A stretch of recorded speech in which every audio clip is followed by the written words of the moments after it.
बिस्मिल्लाहिर्रहमानिर्रहीम। नाज़रीन इकराम, 28 जून 1971 को साउथ अफ्रीका में एक बच्चा पैदा होता है। उसका वालिद साउथ अफ्रीका का रिहायशी होता है और उसकी वालिदा कनाडा की रिहायशी होती है। तो बच्चा जब 9 साल की उम्र को पहुंचता है तो उसके वालिद और वालिदा में अलहदगी हो जाती है। बच्चा अपने भाई के साथ पहले अपने वालिद के साथ रहता है, उसके बाद वो अपनी वालिदा के साथ कनाडा चला जाता है। इब्तदाई तालीम वहाँ हासिल करता है। वो जब 10-11 साल को पहुँचता है तो बच्चे की नई इजादात और उसके साथ कंप्यूटर और चीज़ें तख्लीक करना, नई नई इजादात, इस तरफ उसका माइंड होता है। कंप्यूटर में बहुत कुछ सीख चुका होता है। तो इब्तदाई तालीम के बाद वो अमेरिका में चला जाता है आला तालीम के लिए। तो जब पीएचडी करने के लिए अमेरिका में यूनिवर्सिटी जाता है तो सिर्फ 2 दिन जा पाता है। वो यूनिवर्सिटी छोड़ देता है और अपने भाई के साथ मिलके एक कमरा किराए पे लेता है, एक रूम किराए पे लेता है और उस रूम को ऑफिस बनाता है। ऑफिस बना के एक वेबसाइट लॉन्च करता है और मेहनत शुरू कर देता है। वेबसाइट का नाम होता है Zep2 के नाम से एक वेबसाइट लॉन्च करता है और मेहनत शुरू कर देता है। नाज़रीन इकराम, वो बच्चा अपने भाई के साथ मिलके 22 घंटे जाग के मेहनत करता है।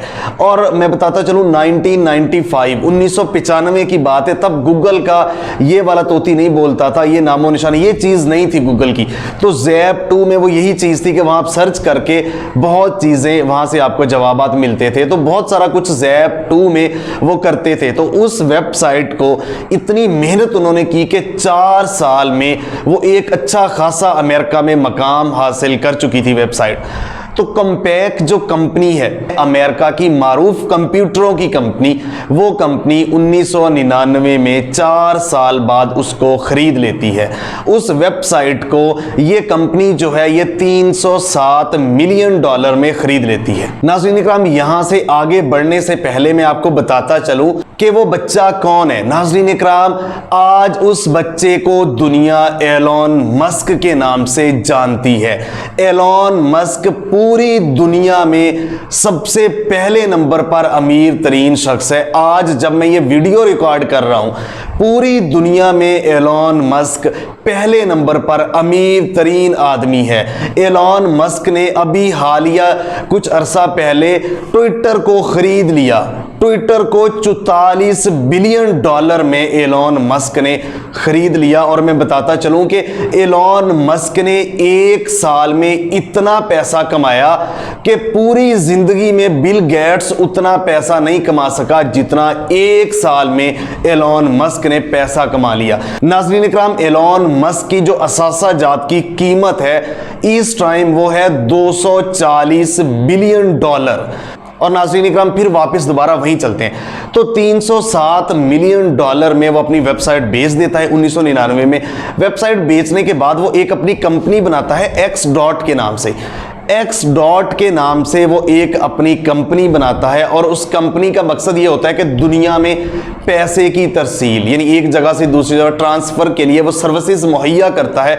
और बड़ी ज़बरदस्त 4 से 5 साल मेहनत करने के बाद उस मकाम तक ले आता है वो X.com को कि जो पेपाल इस टाइम पूरी दुनिया का ब्रांड है पैसों की तरसील के हवाले से। पेपाल उसको खरीद लेता है X.com को। वो पेपाल का CEO बन जाता है क्योंकि सबसे बड़ा इन्वेस्टर वो हो जाता है। वो पैसे नहीं लेता, उसके अंदर इन्वेस्ट कर देता है। इन्वेस्ट करने के बाद फिर आगे बढ़ता है और पैसे कमाता है। उसके बाद पेपाल को भी वो सेल कर देता है। उसको सेल करने के बाद जो उसको अमाउंट मिलती है वो मिलती है $175 मिलियन। उस अमाउंट की वो 2 कंपनीज बनाता है। एक कंपनी वो बनाता है Space.x के नाम से। Space.x के नाम से जो कंपनी बनाता है उसका मकसद ये होता है कि खला में वो रॉकेट भेजता है। यानी जो नासा खलाई तहकीकात के लिए और भी बहुत सारे मकासद के लिए जो दुनिया खला में रॉकेट भेजती है, वो रॉकेट तैयार करके खला में बेचने के लिए सेल करता है। तो नासा परमानेंट उनका खरीदार बन जाता है क्योंकि नासा से 3 से 4 गुना कम कीमत पे वही रॉकेट उनको सेल करता है जो नासा खुद तैयार करता था। नासा बहुत महंगा तैयार करता था, लेकिन ये क्वालिटी भी अच्छी और उससे सस्ता रॉकेट जो है ना वो तैयार करके दुनिया को देने लग गया। नाज़रीन इकराम, उसके साथ साथ ये एक और कंपनी बनाता है, वो ऑटो इंजीनियरिंग की कंपनी बनाता है। उस कंपनी में इसने दुनिया की सबसे पहली इलेक्ट्रिक कार भी इजाद की। और उसके साथ साथ मैं आपको ये भी बताता चलूं कि ये 5G टेक्नोलॉजी और आने वाले वक्त में इंटरनेट और इस टेक्नोलॉजी के लिए इसने स्टारलिंक के नाम की कंपनी भी बनाई और उसके साथ साथ इसने बोरिंग कंपनी बनाई। बोरिंग का अब मैं यहां इसकी कंपनियां गिनवाता जाता हूं, बेशुमार लातादाद ये कंपनियों का इस वक्त मालिक है। और मैं आपको यह भी बताता चलूं कि इसका मानना है कि आने वाले कुछ सालों के बाद, 10 सालों के बाद, 15 सालों के बाद इस दुनिया में रहने के लिए लोग इतने ज्यादा हो जाएंगे कि लोग रह नहीं पाएंगे। और इसका यह भी मानना है कि जिस तरह ये इस दुनिया में जो है ना लोग रहते हैं, यहां रिहाइश पजीर है, इसी तरह बाकी जो खलाई सियारे हैं, बाकी सियारों में भी लोग रहना चाहिए। इसी मिशन को तय करते हुए उसने space.com कंपनी भी बनाई, ये तहकीकात भी कर रहे हैं। और मैं आपको बताता चलूं कि ये कह रहा है कि आने वाले वक्त में इतने लोग हो जाएंगे कि गाड़ियां जमीन पे चलना मुश्किल हो जाएंगी। तो इसने जो बोरिंग कंपनी बनाई है उसका मकसद यह है कि जमीन के अंडरग्राउंड गाड़ियां चलाना, और उन्होंने शुरू भी कर दिया है। यानी उसके साथ साथ जो 5G artificial technology, artificial intelligence के ऊपर जो है ना बहुत ज्यादा इसको यकीन है, ये बेस करता है और उसको मद्देनजर रखते हुए चीजें। और मैं आपको एक चीज और बता दूं कि हालिया कुछ माह पहले जो रोबोटिक वाइफ, रोबोटिक बीवियों का जो तस्वर आया था और एलोन मस्क खड़ा हुआ था एक लड़की को किस कर रहा था, वो जो तस्वीर आपको मेरे पीछे नजर आ रही है, तो ये रोबोटिक वाइफ का कॉन्सेप्ट भी इधर से आ रहा था, लेकिन अभी तक उन्होंने अनाउंस तो नहीं किया ऑफिशियली तौर पे। तो ये एक चीज यानी इस लेवल तक पूरी दुनिया में वो फतह हासिल कर रहा है और उसका बैकग्राउंड किस तरह से है ये भी मैंने आपको बताया। और नाज़रीन इकराम, मैं आपको बताता चलूं कि ये इसका मकसद, इसने शुरू में दो चीजें कही थी। एक इसने कहा था कि मैं मरीख पे एक बस्ती कायम करना चाहता हूं, लोगों ने कहा ये पागल है। और इसने कहा कि मैं पेट्रोल के बगैर गाड़ियां इजाद करना चाहता हूं। ये मैं पिछली पुरानी बात कर रहा हूं जब दुनिया को कुछ पता नहीं था। तो दुनिया ने कहा ये बेवकूफ है, पागल है। दुनिया ने इसको पागल कहा। इसने जो जो कहा ये पूरा करता जा रहा है, कदम आगे बढ़ाता जा रहा है। इस वक्त दुनिया में तोती बोलता है इसका। नाज़रीन इकराम, ये एक कामयाब शख्स की कहानी है कि दुनिया में उसने कैसे स्टेप बाय स्टेप कामयाबियां हासिल की और इस टाइम लातादाद दर्जनों कंपनियों का मालिक है। हर कंपनी को ये टाइम देता है।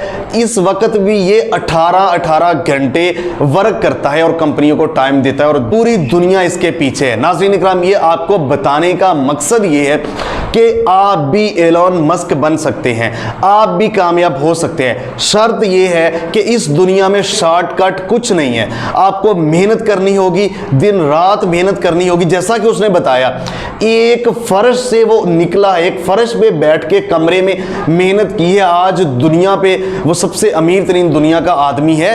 तो मेहनत के बगैर कुछ नहीं है। आप भी ग्राउंड लेवल से, एक फर्श से, आप एक निचले गरीब आदमी से मेहनत करके दुनिया में राज कर सकते हैं। बहुत सारे लोग कह रहे होंगे कि लक भी मैटर करता है, लेकिन आपकी मेहनत रायगा नहीं जाती। आप मेहनत करेंगे तो आप दुनिया में हुक्मरानी करेंगे, आप पैसा भी कमाएंगे। शर्त है मेहनत, मेहनत और सिर्फ मेहनत।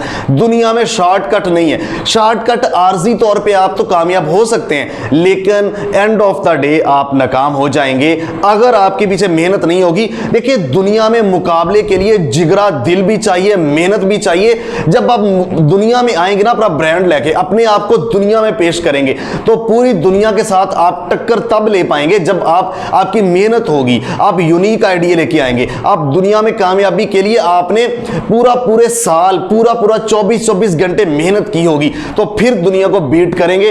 फिर आप दुनिया में सबको ऊपर पांव रखे आगे बढ़ेंगे। और आपकी कामयाबी का मकसद यह कि सबको साथ लेके चलें, और ऐसे लोग जो परेशान हैं सबको आप साथ लेके तब चल पाएंगे जब आप मेहनत करेंगे। और शर्त वही एंड पे मैं कहूंगा, मेहनत, मेहनत और सिर्फ मेहनत।